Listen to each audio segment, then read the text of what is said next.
do this. First of all, thank you for coming. I'm so excited to see such a full room of beautiful, smart women. I've learned so much today already, and I hope that by sharing a little bit of what I do, you guys can learn, and I can help you grow your business as well. So, okay. So aside from organizing SheCommerce, I have PixelHaus, which is a digital marketing agency. I'm originally from Brazil, but I'm based in Amsterdam, and my team is spread out around the world. And at PixelHaus, we say that we do digital magic. And we work with clients to create their brand if they don't have one and get them set up with Shopify. And if they do have one, a store running, we help them grow with paid media. Now, this took a while. It took what Amaya said, learning how to say no, and what Kat talked about, learning how to niche down, because at the beginning, we were saying yes to all projects that came up, and we were just working on so many things, and it took a while for us to really find what our groove was. And because I love SheCommerce, and this is a big part of my mission, we only work with brands that their target market is women. So we don't do influencer marketing, we don't do content, we focus on design for products and brands and on paid advertising, so buying media to generate more sales. So these are the two key things for us. It's the creative, the design, and the strategy, the pixel. Now, I'm not going to get into the creative and design side. We have amazing speakers coming up that are going to talk about that. Today, I'm going to specifically talk about the pixel.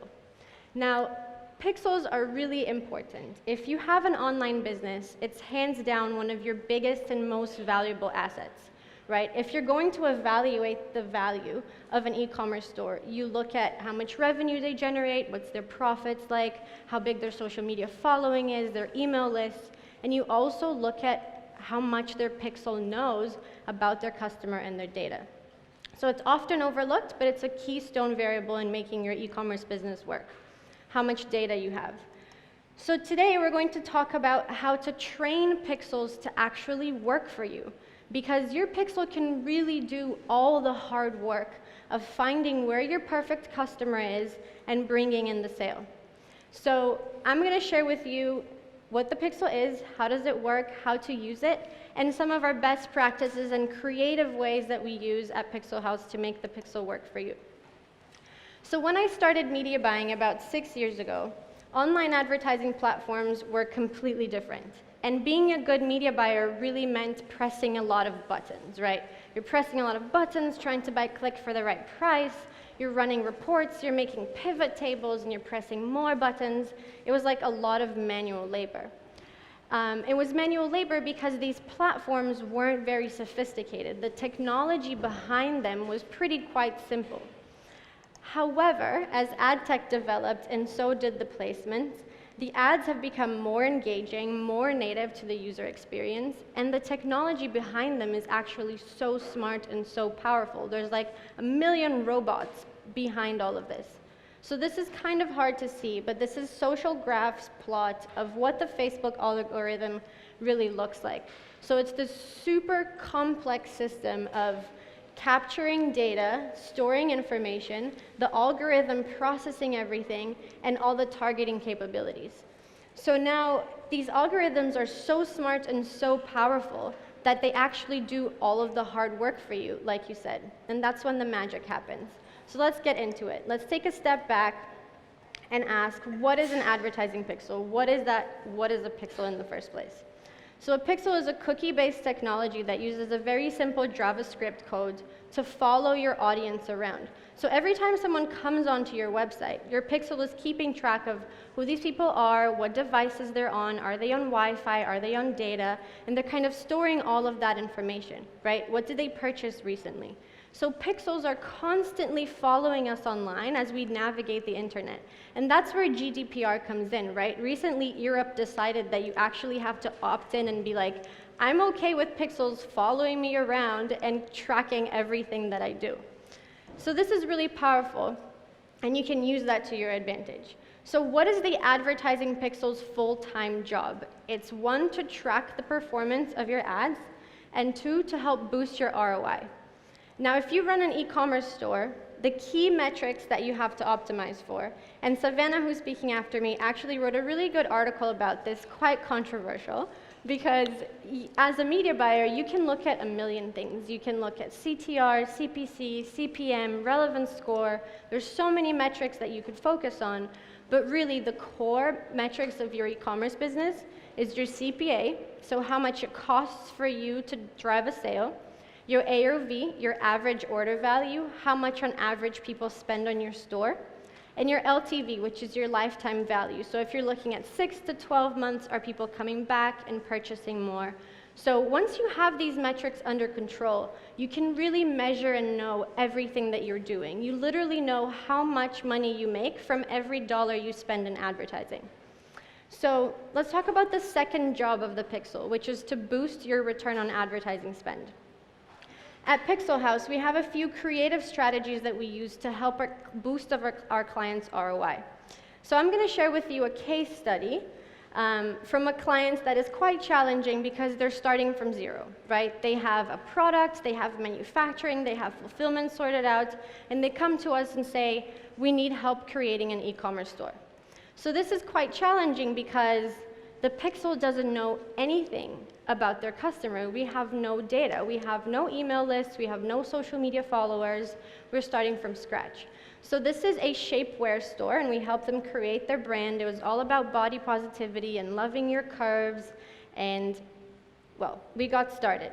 So when you don't have any data to use, you're kind of stuck with the targeting capabilities of the platform that you're working on. So in this case, we were using Facebook. So to start, we would use interest-based audiences. So you're asking Facebook and you're saying, okay, my customers are females, they're aged from 25 to 55, they live in US and Canada, and they like the Kardashians or they like fashion. You know, you kind of have to make these educated guesses and create these personas to start testing this out. But what happens is, it kind of takes a while, and it takes advertising budget because the Pixel has to learn. The Pixel has to run through that data and see who are these people that are watching the videos and clicking on the ads and buying these products. So it takes a while and it takes budget. So what we like to do is we like to use cross-platform or cross-channel retargeting. And this is our solution to making testing faster, cheaper, and more effective, right? So people use different platforms online for different reasons. So you go on Google to search for something or get an answer to something. You go on Pinterest to search for something and plan things for later. You go on news sites and blogs to read articles and learn things. And you use social media like Facebook, Instagram, Twitter, Snapchat to browse, share, like things. So your customers are doing all of these things online all the time. So our goal is to take your Pixel, in this case the Facebook Pixel, and kind of sprinkle them on as many channels as you can so that the Pixel starts to learn as much as possible.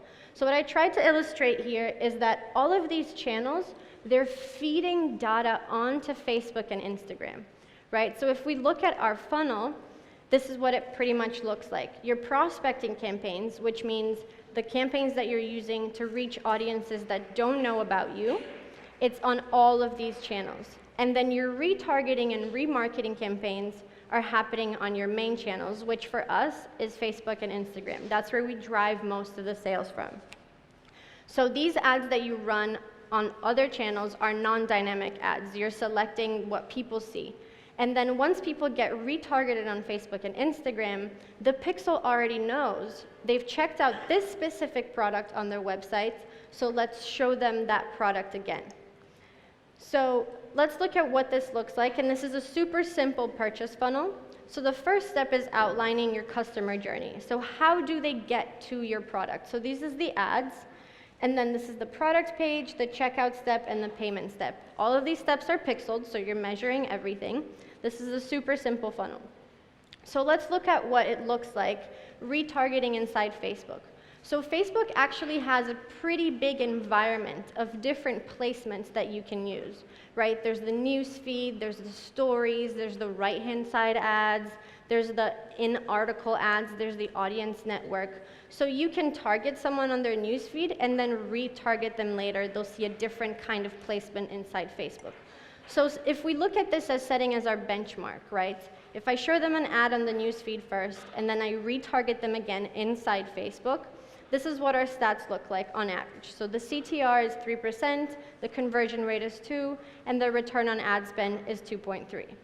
Now, what happens when we target them on Instagram, which is still within the Facebook platform, but a different channel?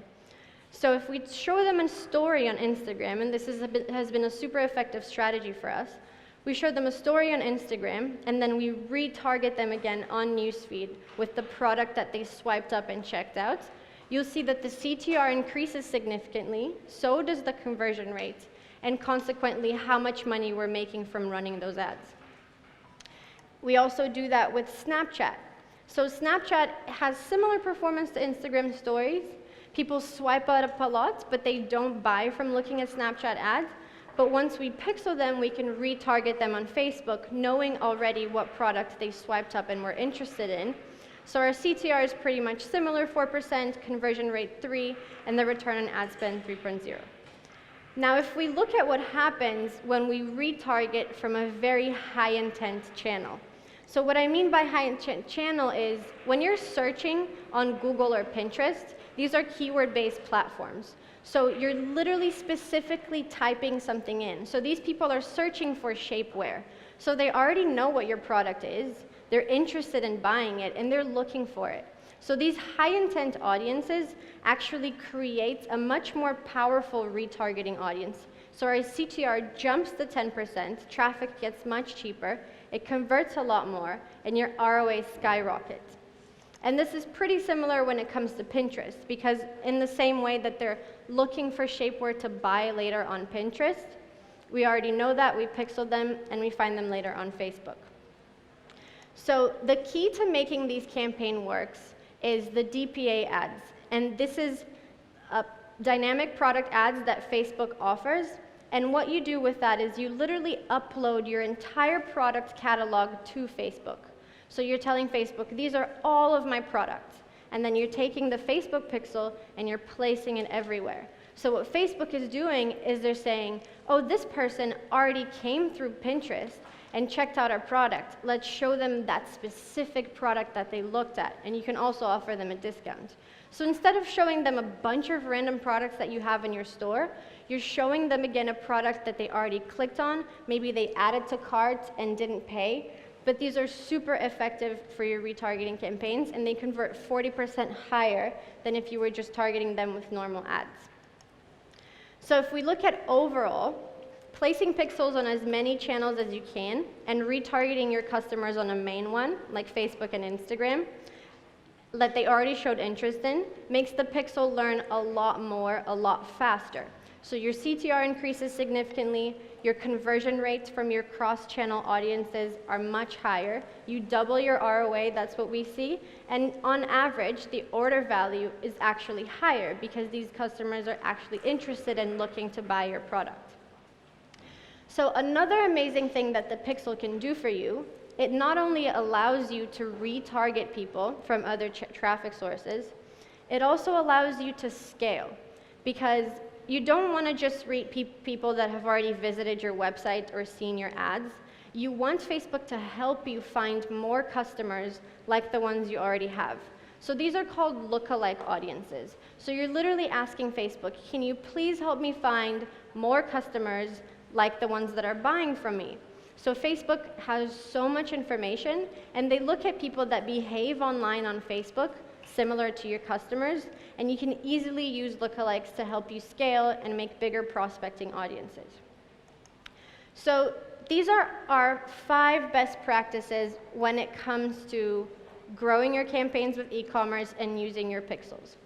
So cross-platform attribution is a pain. So if you're running multiple channels and trying to measure what's going on, it's really tricky because Facebook and Google, for example, they're not friends. Like, they do not hang out and they do not talk to each other. They each have their own technology and way of measuring and attributing things, so it gets really complicated. And because Facebook and Instagram is the main channel for us, we definitely look at that a lot. But what we do is we use Google Tag Manager to fire all these pixels. So the way that Google Tag Manager works, it's basically like the traffic control guy, like on the streets, moving traffic. So the Facebook Google Tag Manager is saying, traffic is coming from Facebook, fire the Facebook pixel. Traffic coming from Snapchat, fire the Snapchat pixel. Traffic coming from Pinterest, fire the Pinterest pixel. So the Tag Manager is really responsible of kind of managing all of that that's going on, and you can have an overview of what's your actual CPA like across all of these channels. So use Google Tag Manager is our #1 solution, and these are the key metrics, again, like I said, CPA, AOV, and LTV, to make sure you have everything under control and you know what you're doing and you know what's your ROI for every ad dollar that you spend. The second advice is to test, test, test. And I know more speakers have already talked about this before, of the importance of testing things all the time, but it's really important to implement at least one test every week. And this can be testing new videos, new headlines, new images, new copy, new placements, targeting, whatever it is, just always keep testing. The other thing is heat map everything. So you can either use Hotjar or Crazy Egg, and they have a pixel you place on your site. And what they do is they create these heat maps that allows you to see where people are looking at and where they're clicking on, so you can understand your user behavior within your funnels. And it's actually pretty cool because you can also record sessions. Like, you can literally sit there with a snack and just watch what people are doing on your website. Like, are they clicking here? Are they adding this product to cart? Are they dropping off? And I really like to geek out and just watch these things. And you should, if you care about your conversions. So the other thing is pixels need time. And I know Kat mentioned talking about, planning ahead and the importance of planning, of content, and so on. And that's also true to pixels because they need time to learn. They need budget and time to learn what's going on. So if you're going to run a 4th of July campaign, for example, which happened a few days ago, plan that at least 2 weeks in advance. Announce that you're going to have a 4th of July sale so that your pixel can already be warmed up and ready to go, okay, we know what we're doing. So give it time and budget to learn. And last but not least is to stay curious. So you want to stay ahead of the curve, and you want to keep asking yourself, where can I place my pixel next? So this can be different placements because traffic sources are rolling out different placements all the time. It can be stories, it can be chatbots. Chatbots convert amazing these days. And TikTok, for example, is a new traffic source the new social media platform that came out that is huge within teenagers. 40 million people are using it, and it's why not? Let's check it out. Let's put my pixel in there and see if I have any customers in there that I can retarget. So that's our 5 best practices for using your pixel and making it work for you. So hopefully I have inspired a few of you, if you have an e-commerce business, to ask yourself, what is my pixel doing? Where can I place it elsewhere to start building my audiences and make it do all the hard work for you? Thank you.